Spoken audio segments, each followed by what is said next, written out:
Are you tired of feeling stuck and unable to manifest your desires? Dr. Joe Dispenza has some incredible insights on why this may be the case. In this video, Dr. Joe will discuss how to put your energy into your future in the present moment, allowing your body to follow your mind and create the reality you desire. He also shares how to become more aware of your challenges, conditions, and tests so you don't succumb to them. Watch till the end to learn how to create synchronicities and coincidences that align with your goals. In this video, you will listen to Dr. Joe Dispenza discuss a very important topic. He will show you exactly why you are not changing your reality and what is stopping you from manifesting whatever you desire in life. If you get really good at putting your energy into your future in the present moment, and your body starts following your mind to that future, when you agree that you'll keep doing it, you'll start witnessing all those amazing synchronicities, coincidences, and serendipities in your life.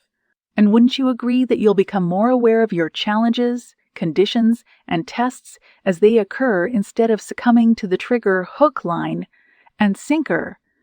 You'll notice when you've lost your state of being and returned to your heart. No way. I'm not going unconscious and slipping into an automatic program. You'll tell yourself, I'm not going to shut the door when you do this. You're no longer trying to change anything that's going on outside of you. You're changing what's happening inside your mind and body. As long as you are in love with the version of yourself who is working on overcoming that condition or limitation, then your future is drawing your present self to you. That's because you are no longer your normal, familiar, and known self. You are in the unknown.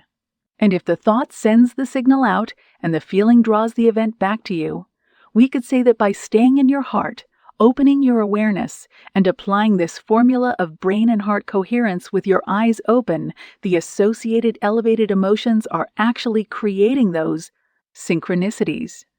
You are simply drawing them to you. That's your job during your waking day. Now let's hear Dr. Joe in his own words.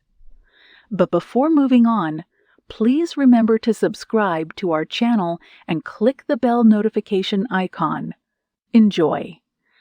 Chronic disease requires a lifestyle change, and change is an interesting concept. So the hardest part about change is not making the same choice as you did the day before. And the moment you decide to make a different choice, get ready because you're going to feel uncomfortable. It's going to feel unfamiliar. There's going to be some uncertainty. You're not going to be in the know. You're stepping out into the unknown. You're doing something differently in the body, which has been conditioned to be the mind. The servant is now the master, so the body loves the familiar, the known, and suffering. It loves the same pain and the same unworthiness. It's been conditioned that way for years. It really is running the show. So the moment you step out into the unknown, the body goes, wait a second. I'd rather feel guilty than this feeling of the unknown because I can't predict my future. So the body starts influencing the mind. And then we start to hear this chatter in our heads that says, I can start tomorrow. You know, tomorrow's a better day. You really don't feel like it today? Why don't you just have one piece of cake? You're a loser. It's your parents' fault. It's your ex's fault. It's your culture's fault, whatever it is.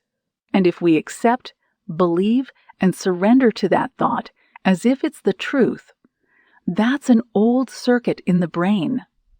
That thought will lead to the same choice, which will lead to the same behavior, which will create the same behavior, which will create the same experience and produce the same feeling or emotion. The person says, well, this feels right to me. No, no, no, no. That feels familiar. When crossing the river of change, going from the old self to the new self, there is a neurological, biological, hormonal, or genetic death of the old self. There's pruning going on, and there's inhibition going on. We're no longer releasing the same stress hormones that give us arousal. And so, if there are 3 types of stress: physical, chemical, and emotional, with physical stress being trauma injuries, accidents, false chemical stress, viruses, bacteria, pesticides, pollutants, toxins, hangovers, and whatever emotional stress there is, that's the big one. That's family tragedies. Second mortgages, single parenting, flora, one case. Whatever it is, it tends to be that and that. The difficult one to manage is really our emotional stress. So if you can help people get more physically balanced, more chemically balanced, and more emotionally balanced, then the effects of their personal change will be expedited. Yeah, and they'll have a longer duration. So the person sees you for 6 months. They start a great program. They start making the right choices, and they start feeling better. And then, once they make the wrong choice, it's a downward spiral back to the old unconscious habits in their emotional condition. They feel unworthy again, and they return to your clinic or they return to your consultation, and they come back with the same exact conditions. And this simple solution is here because you return to the same personality. You're feeling the same emotions, and your body's back to believing it's in the same environmental condition. So if your personality creates your personal reality, and I believe that, and your personality is made up of how you think, how you act, and how you feel, then the present personality who is listening to this podcast has created the present personal reality called their life, not your ex, not your parents, not your boss. You create your life, so it makes sense. Then, if you wanted to create a new personal reality, you'd have to change your personality. In other words, if you want to change your life, you have to change your life, you have to change. And nothing changes in your life until you change. So then, with this first step and change, 95% of who we are is a set of unconscious thoughts, behaviors, and emotions. The first step is to become conscious of your unconscious thoughts. Become so aware of how you behave. Do you complain? Do you blame? Do you make excuses? You judge? Do you feel aggressive? And then look at the emotions. What is this emotion I'm feeling? Wow, this is guilt. This is sad. This is victimization. This is unhappiness. Name it. So now you're so conscious of it, but you don't go unconscious and return to the same self. And how many times do we have to forget until we stop forgetting and start remembering? That's the moment of change. Well, then the fundamental thing is to realize that there is great science to show that we are not hardwired to be a certain way for the rest of our lives, and we're not doomed by our genes, which were marvels of adaptability and change. Now, here's the challenge, though. Most people wait for a crisis or diagnosis before they make up their mind to change. And my message is, why wait? So then, if your personality creates your personal reality and you become conscious of that in lack or in separate fashion, the game to play when you're living in 3-dimensional reality is that you have to do something to get what you want. So then you have the thought of wanting something, right? You want a new career. You want to succeed in something. You want a new relationship. You want a new relationship? You want to heal? Whatever that experience is, your mind actually predicts it somewhere in the future. And you say, if I work really hard, if I sacrifice a certain number of things, if I save a lot of money, I can go on this vacation or have this experience. And then, some people wait for the experience to occur. And when the experience occurs, the payoff is the emotion in 3-dimensional reality. But the distance between the thought of what you want and the experience of having it, between cause and effect, between one point of consciousness, I'm conscious that I'm competitive, and another point of consciousness. Can I change? That is called time. So everything in three-dimensional reality takes time, and we experience separation until the event happens, and then we feel the emotion. Well, that's great. But the fundamental quality of a person's personality that's competitive is that once they have that experience, they're going to compete for the next thing they want. And there's nothing wrong with that, because one more matter. Trying to change matter, of course, we're going to use the principles we're going to control. We're going to predict, and we're going to compete. We're going to fight and work harder. We're going to manipulate. We won't do anything. We can produce an outcome. And when we have the experience the experience then produces the emotion.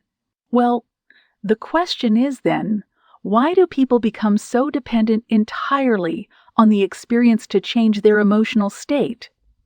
They need something outside of them to change their internal state. And so if I said to somebody, "Hey, why are you so unhappy today?" they would say, "I'm unhappy because of that person or that circumstance."